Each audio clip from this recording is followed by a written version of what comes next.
किसी ने मेरी मदद नहीं की। खुदा जानते कभी कभी मुझे बहुत मुश्किल पेश आ जाती है, पर सभी को मनी प्रॉब्लम है। ये 500 रुपए तुम मुझे वापस दे देना। अब तो सर भी नहीं है जो मेरी मदद कर देंगे। Thank you very much. मैंने ना महीने के आखिरी दिन है। थैंक यू वेरी मच मोमना जी, मैं ये वापस कर दूंगा आपको। बहुत शुक्रिया। वो दरअसल सजाद से मैं कर्ज लेना नहीं चाहता था, इसीलिए आपके पास आ गया। Thank you. आमिर जी, ये तुम वापस ले लो भाई, अच्छा नहीं लगता। क्या अच्छा नहीं लगता?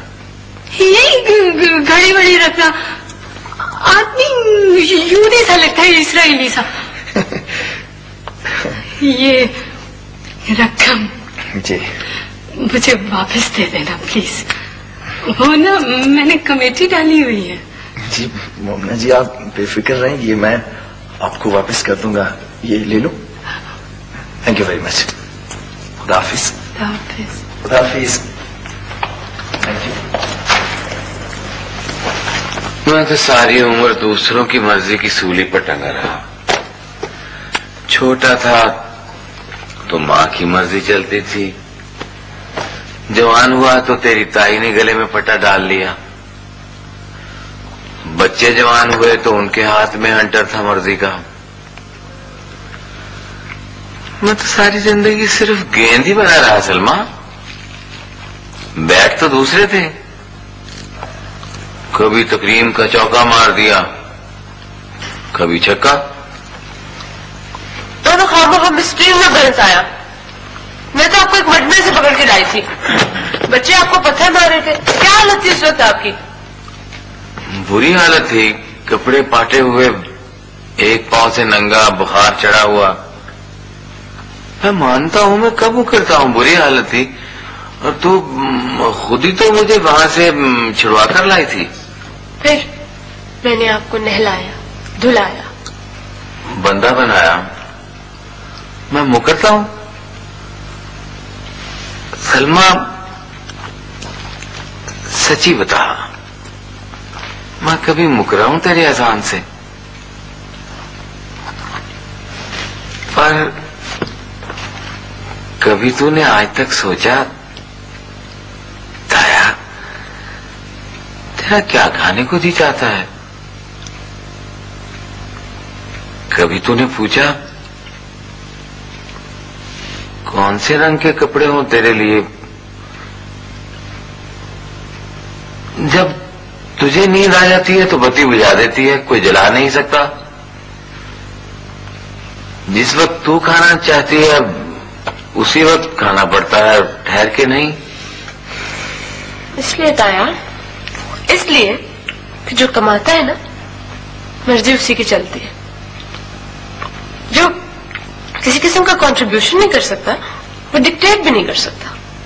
हाँ ठीक है, मैं मानता हूं, जो कमा नहीं सकता वो मनवा भी नहीं सकता। कैसे मनवा सकता है? बिल्कुल ठीक है। तो फिर जब आपकी पोजीशन ही ऐसी नहीं मनवाने वाली, तो आप कंप्लेन क्यों कर रहे हैं?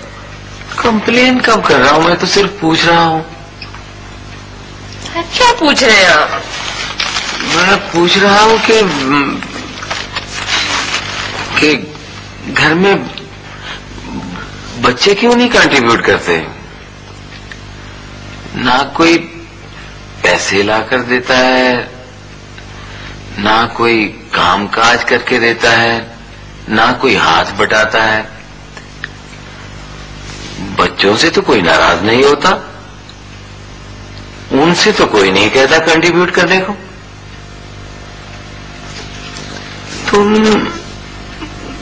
तुम इस बुढ़े को वैसे नहीं रख सकती, प्यार से बच्चे की तरह?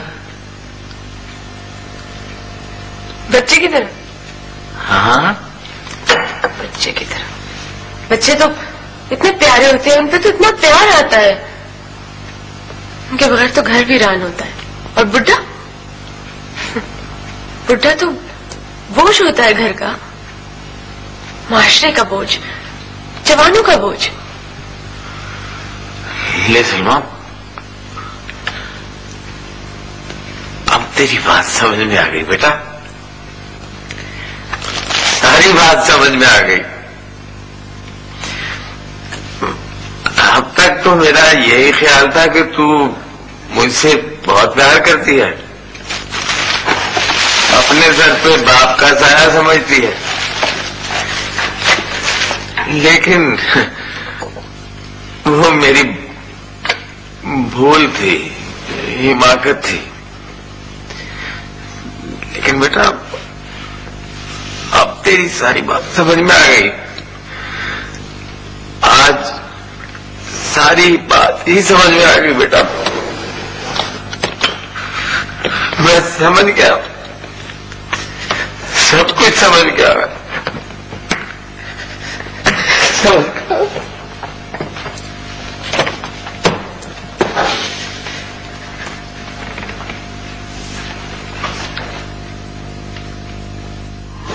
जब तक अपने आप को मार नहीं लोगे, साड़ के स्वाह नहीं कर लोगे, उसका भेद नहीं मिलना। अब्बल कोई भी भेद नहीं मिलना।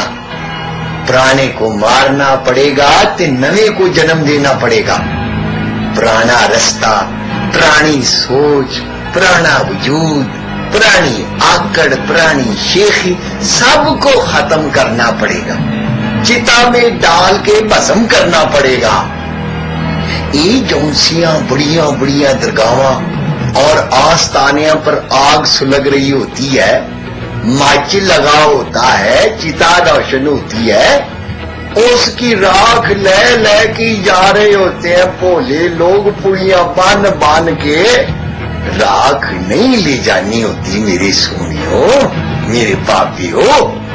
वो आग ऐस वास्ते जल रही होती है, लकड़ ऐसे सुलग रही होती है, चिता ऐस वास्ते शोले निकाल रही होती है कि आने वाला उसमें अपने पुराने इत्काद, पुरानी चाले, पुरानी आकड़, गुरूर, तकब्बर आग में फेंक कर उनको भस्म कर दे, स्वाह बना दे, मिट्टी कर दे और एक नवा जन्म लवे। एक नवा जनावर पैदा हुए राख से, नवा चूचा, नवा बखेर।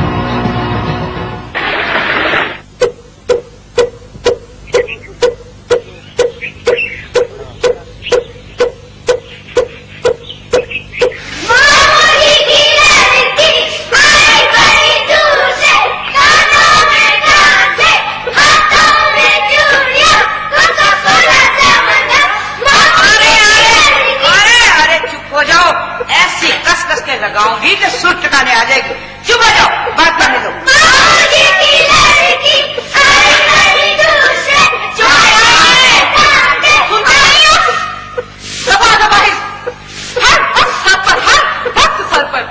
बाप ने तो धके दे दी कि जाके औरों का सर पाओ, खुद तो ऐश मेरा और मुझ न करने को धके दी खोतों की फौज। रजिया, ओए रजिया, चिड़ी के कोट जैसा तो इन बच्चों का दिल होता है, तू शेरनी की तरह दहाड़ रही है। जा काका बाहर खेलो, परौने आने वाले हैं, कितनी बार सफाई करेगी बेचारी। हाँ तू बैठा लस्सी पीता रह। 10 दफा कह चुकी हूँ कि जाके मुर्गी ले आ, मुर्गी ले आ। कब उसके खांब उतरेंगे, कब बोटियां होंगी और कब पकेगी। ओहो माँ, हांडी में जल्दी पक जाएगी, तू क्यों फिक्र करती है? हमारे पास तो वैसे मसाले भी नहीं होते। पता नहीं शरण को पसंद आए भी कि ना आए। कद्दू का हलवा तो मैंने ऐसा पकाया है, ऐसा पकाया कि उंगलियां चाटती रह जाएगी। सलमान अब तो जा खुदा के लिए बड़ी देर हो गई है। फिक्र न कर पलिए लोग, ऐसा